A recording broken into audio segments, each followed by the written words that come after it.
Салам достор, байланышта Санчо Бей каналы. Бүгін 2021 жылы шыққан келечектен соғышы аттуу тасманы көрөбүз. 2051 жылы башка планетадан келгендер менен соғыш башталып, адамдардын саны азайып келгендер үстөмдүк кыла баштайт. Анда эмесе окуя кандай уланды, биргеликте көрөлү. Кажется, 2022 жыл Катар өлкөсүндө футбол боюнча дүйнөлүк биринчилик өтүп жаткан. Аны дүйнөдөгү элдердин көпчүлүгү көрүшүп, өздөрүнүн тайпасын колдошуп, бул убак декабрь айына туура келгендиктен жаңы жылдык майрамдар дагы башталып калган болчу. Ошондой майрамдыктардын бири Дэн Форестердин үйүндө өтүп, ал туугандарын кошуна колоңун чакырып, мурда Ирактагы согуштун ардагери, азыркы учурда биология мугалими каарманыбыз Дэн Форестер жумушунан үйүнө келген. Форестердин аялы жана 8 жаштагы Мюри деген кызы бар эле. Биология сабагынан берген каарманыбыз өзү билген нерселерди кызына дагы үйрөтүп, өзү болсо чоңку жайлардын бирине лаборант болуп ишке кирүүгө аракет кылып жаткан. Кандайча? Акча кайтарылып келет? Андан да көп интернет. Эч кандай комиссия жок? Ооба, акча кайтарылып келет. Виза карталары боюнча 2% кэшбэк. Интернет көбүрөөк болот. Ай сайын плюс 10 гигабайт. Комиссиялар болсо жөн гана жоголуп кетет.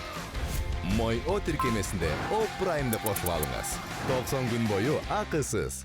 О Прайм күн сайын пайдалуу. Бирок ага коңгуроо келип, жумушка башка адам орношкондугу билинип, каарманыбыз маанайы чөгүп, үйүндө майрамдык болуп жаткандыгына карабай футбол көрүп олтуруп калат. Ошол мезгилде эле түзөбодо жүрүп жаткан оюн талаасында түшүнүксүз жарык пайда болуп, элдер эчтекени түшүнүшпөй эле жарыктын ичинен куралчан жокерлер чыга башташты. Бир мезгилде алардын кара терилүү башчысы чыгып, ал жерде олтургандардын бардыгына кайрылып, бул нерсени түзөбодон дүйнө көрүп, биз силердин бала чакаңарбыз, 2051 жылдан келдик. 2048 жылдан баштап согуш башталган, бирок биз адамдар менен согушпай элебиз. Ошондуктан жеңилүү ызасын тартып жатабыз, жакында жер бетинде адамдар калбай калышы мүмкүн. Ошондуктан бизге силердин жардамыңар керек деп бардыгынын оозун ачырат. Бул окуядан 1 жыл өтүп, биринчи көргөндө адамдарга мүмкүн эместей сезилген нерсе чын экендиги билинип, дүйнөнүн ар кайсы булоң бурчуна келечекке бара турган жолдор ачылып, адамдарды согушка алып кетиши, бирок бул нерседен деле пайда чыкпагандыгы түшүнүктүү болот. Анткени согушка баргандардын бир канча пайызы гана кайтып келишип, көпчүлүгү өлүп, 1 жылдын ичинде эле бул согуштан 1,5 миллион адамдын өлгөндүгү билинет. Ошондуктан бул согуштун бизге кереги жок деп көтөрүлүштөргө чыга башташып, жада калса Дэн окуткан окуучулар дагы окууларына көңүл бурбай калышат. Анткени алар жер бетинин келечеги жок болсо биз эмнеге аракет кылып жатабыз деген ойдо болушкан болчу. Ошондой күндөрдүн биринде каарманыбыз Форестерди дагы согушка аттанууга чакырды. направляйтесь в призывной пункт, чтобы подтвердить свой статус.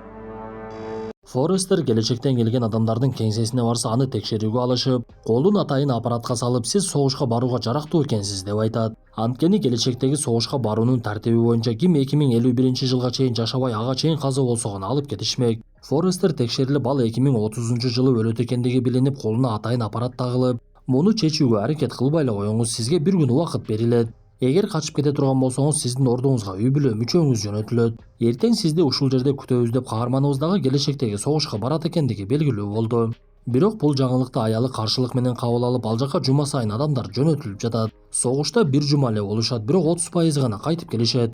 Келгенде дагы путу жок же болбосо колу жок кайтып келип жатышат го. Мен сенин ал жака кетишиңди каалабаймын, андан көрө качып кетеличи. Колуңдагыны атаңа барып чыгартып салсаң болот десе, каарманыбыз атасына такыр баргысы келбей, бирок айла жок аялынын сурануусу менен барууга туура келет. Көрсө, каарманыбыздын атасы Джеймс Вьетнам согушунун ардагери. Техниканы мыкты түшүнгөндүктөн азыркы учурда учактарды оңдоп иштечү. Бирок ал каарманыбыз жаш кезинде апасы экөөнү таштап кеткендиктен баласы менен атасынын мамилеси жакшы болбой, Форестер колумдагыны чечип бер деп келип, бирок экөөнүн ортосунда уруш чыгып кеткендиктен кайрадан кетип калат. Форестер үйүнө барган мезгилде аялы анын согушка барат экендигин түшүнүп, кызыңа өзүң айтканың деп каарманыбыз кызына дагы маалыматты жеткирет. Эртеси күнү Форестер үй бүлөсү менен коштошуп, согушка бара тургандар менен биргеликте чогулуп, бара тургандардын арасында аялы дагы, эркеги дагы, карысы дагы, жашы дагы. Бирок көпчүлүгү 40 жаштан өйдө экендигин көрөт. Анан дагы алардын арасында буга чейин бир нече жолу согушка барып келгендер дагы бар экен.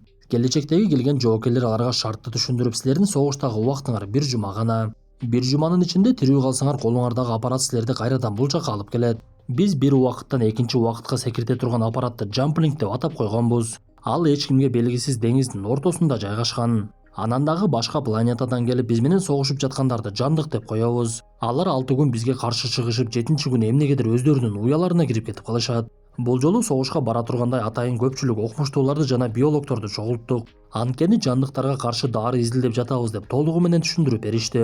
Көрсө каарманыбыздагы биолог болгондугу себебинен бул жолку чакырууга туш келиптир. Ал өзү менен кошо бара турган Чарли деген дагы бир окумуштуу менен таанышып, алар ар кайсы жагдайды сүйлөшүп олтурган мезгилде эле келечекке секирүүгө даярдангыла деген белги чыга баштайт.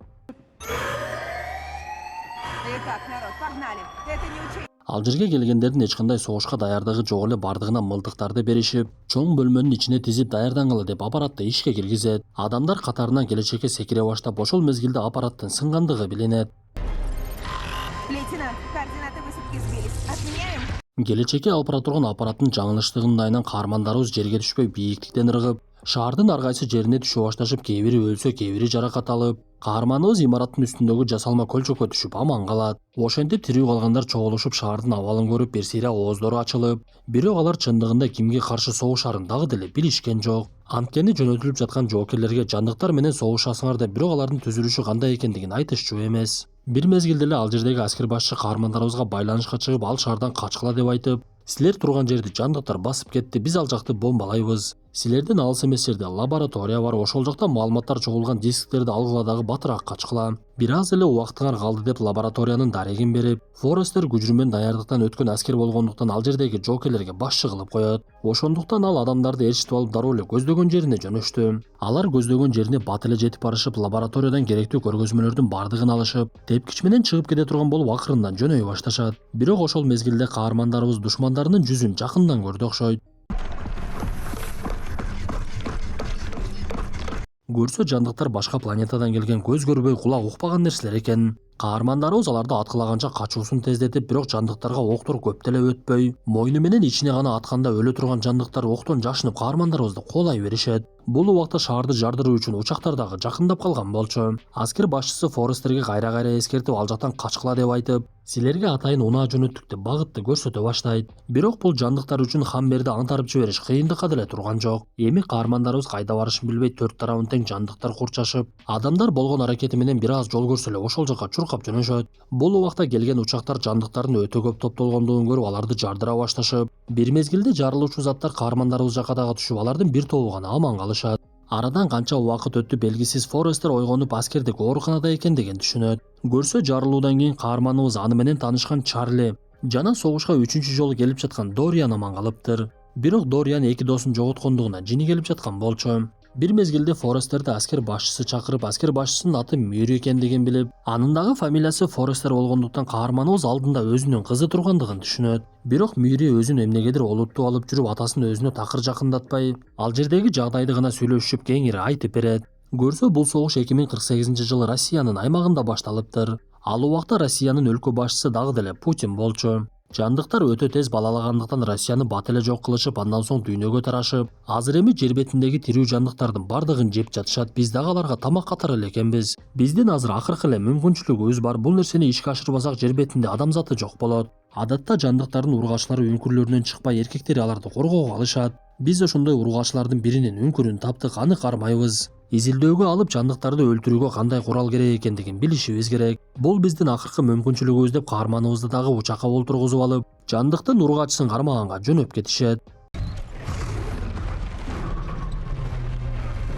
Жандыкты тирүүлөй кармаш керек болгондуктан жоокерлер мылтык колдонушпай, биринин артынан бири жок болушуп, ал жака Мюри дагы түшүп, темир торго алып киргенге аракет кыла беришет. Бул убакта учакта олтурган каарманыбыз ал тарапка өтө көп сандагы жандыктардын келе жаткандыгын көрүп, жардам берүүгө аракет кылып, аркан менен алдагы үңкүргө түшүп, көпчүлүктүн аракети менен акыр аягы ургачы жандыкты темир торго камашты. Бирок бул убакта ал жерде башка жандыктар курчашып, жоокерлер каршылык көрсөтүүгө аракет кылып, каарманыбыз кызы менен аскердик унаалардын бирине олтуруп, ал жерден аман эсен качып кетишет. Алар деңиздин жээгине барып, Мюри асманга ок атып, учакка белги берип, учак келгичеңде атасы менен сүйлөшө баштады. Көрсө Мюри атасына жакындай албай жаткандыгынын себеби Форестер мурдагы жашоосунда үй бүлөсүн таштап кетиптир. Ал аялы менен ажырашып, кызына көңүл бурбай калып, Мюррей 16-га чыкканда Форестер автокырсыктан бул дүйнө менен кош айтышкан болот. Бул окуяны Мюррей көзүнүн жашагып айтып бергенче эле ал жака учак келип калды. Алар учакка түшүп алуу адамзатынын акыркы мүмкүнчүлүгү болгон. Деңиздин ортосунда жайгашкан Динсвелл аскердик бөлүкчөсүнө барышат. Буга чейин кармалган ургачы жандыкты дагы ошол жака алып барышты. Каармандарыбыз ургачы жандыкты болушунча чынжыр менен байлашып, ага саат сайын уктатуучу дары сайышып, Мюррей аракетин кылып жандыктарга каршы дарысын иштеп чыгарат. Көрсө аскер башчысы Мюррей атайын эле өзүнүн атасын келечекке чакырткан экен. Анткени ал бул согушта жандыктарды жеңе албастыгын түшүнүп, аларга каршы дары иштеп чыгып, атасынын бир жумалык убактысы бүткөндө дарыны атасына берип, мурдагы жашоого кетирип жиберүүнү каалаптыр. Анткени атасы өзүнүн жашоосуна барып, жандыкка каршы дарыны көбөйтүп, жандыктар келген мезгилде дароо эле аларды жок кылууну максат кылат. Бул убакта каарманыбыздын бир жумалык убактысынын бүтүшүнө саналуу гана сааттар калган болчу. Анда кызы ага дарыны берип, максатын түшүндүрүп жаткан мезгилде ал жердеги жандык ойгонуп, сыртта атыш башталып, ал тарапка жандыктардын өтө көп санда келе жаткандыгы билинет. Мюррей дароо эле атасына тапшырмасын берип, өзү менен алып жөнөп, жоокерлерге буйругун берип, Жамплингди коргогула. Биз дарыны мурдагы жашоого жеткиришибиз керек, ошондуктан учакты дагы даярдагыла деген буйругун берип, сууда кыйын сүзгөн жандыктар бат эле ал жака жетип келишип, ургачысын бошотушат. Форестердин мурдагы жашоосуна секиришине 5 эле мүнөт убакыт калгандыктан кызы менен болушунча коргонушуп, келген жандыктарды аткылашып, бирок бир мезгилде Мюррей жаракат алды.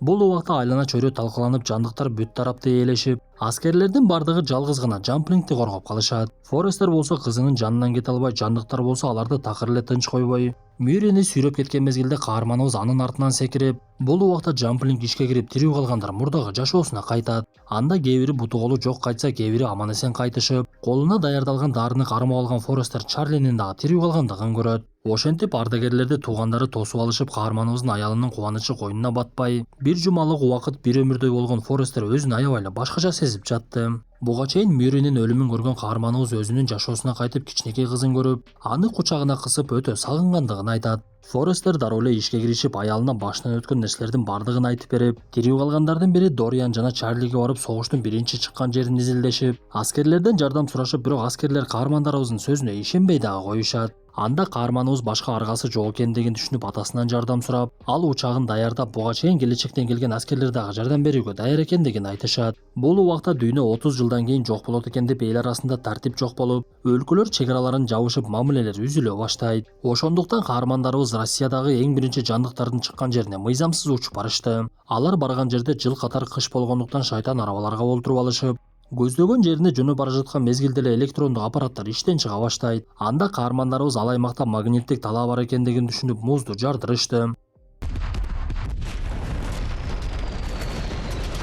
Жардыруудан кийин каармандарыбыз тешик менен муздун ичине киришип, ал жакты издей башташып, качан ал жака түшкөндүгү белгисиз космостук кеменин тоңуп тургандыгын көрүшөт. Көрсө 48-жылы келгиндер асмандан учуп келишпей эле. Ал убакта дүйнөдөгү муздар тоңуп, кемедегилер чыгып кеткен экен. Муну түшүнгөн каармандарыбыз кемени тешип, анын ичиндеги жандыктарды өлтүрүүгө киришет. Алар кемени тинтип жатышып, кеме конвой эле кырсыкка учурагандыгын көрүшүп, кеменин башкаруучулары жандык эмес эле башкача келбетте экендигин көрүшөт. Андан соң гана жандыктар атайын өстүрүүчү жумурткада жайгашкандыгын көрүштү.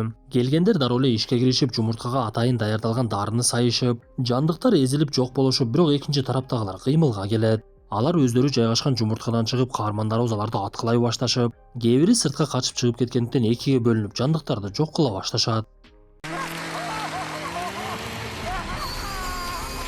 Чарли алардын бирин темир ара менен жок кылып, ичиндегилер дагы жандыктарды кубалап өлтүрүп, кеменин бир бөлүгүнө барганда жандыктар чоңойгон жумурткалардын өтө көп экендигин көрүшөт. Муну көргөн Дориан башка аргасы жок экендигин түшүнүп, кеменин сыртындагыларды качкыла деп буйрук берип, жарылуучу затты ишке киргизип, кеме толугу менен жарылып кетет. Окуядан кийин Форестер, Чарли жана атасы үчөө эле тирүү калышып, жандыктардын бири ал жерден качып кеткендиктен издөө ишин башташты. Бирок ата менен бала үчүн жалгыз жандыкты жок кылуу көп деле кыйынчылык туудурган жок. Алар аскердик күчүрмөн даярдыгын колдонушуп, жандыкты ар тараптан аткылап, шаштысын кетирип бийиктеги жарга такай башташат. Бирок жандыктагы катуу каршылыгын көрсөтүп, каармандарыбызды ыргытып, Форестердин буга чейинки жандыктарды жок кылуучу дарысынан калгандыктан анын денесине саят. Ошол мезгилде жандыктын денеси ээрий баштап, ал бийиктен кулап кетти. Ошентип 3 каарманыбыз бул беттеште аман калып, окуя дүйнөгө тарап, келгиндер толугу менен жок кылынгандыгы билинип, келечектеги согуш болбойт экендиги анык болот. Форестер болсо үйүнө келип, буга чейин тааныштырбай жүргөн атасын үй бүлөсү менен тааныштырып, бактылуулук мүнөттөрдө жашап калышып, тасмадагы аягына чыгат. Достор, тасма жакса мыкты белгисин басып, оюңуздарды сөзсүз калтыра кетиңиздер. Анда эмесе кийинки тасмадан жолугушканча ден соолукту жакшы карап, жер бетинде согуш болбой ар бир үй бүлө тынчтыкта жашасын.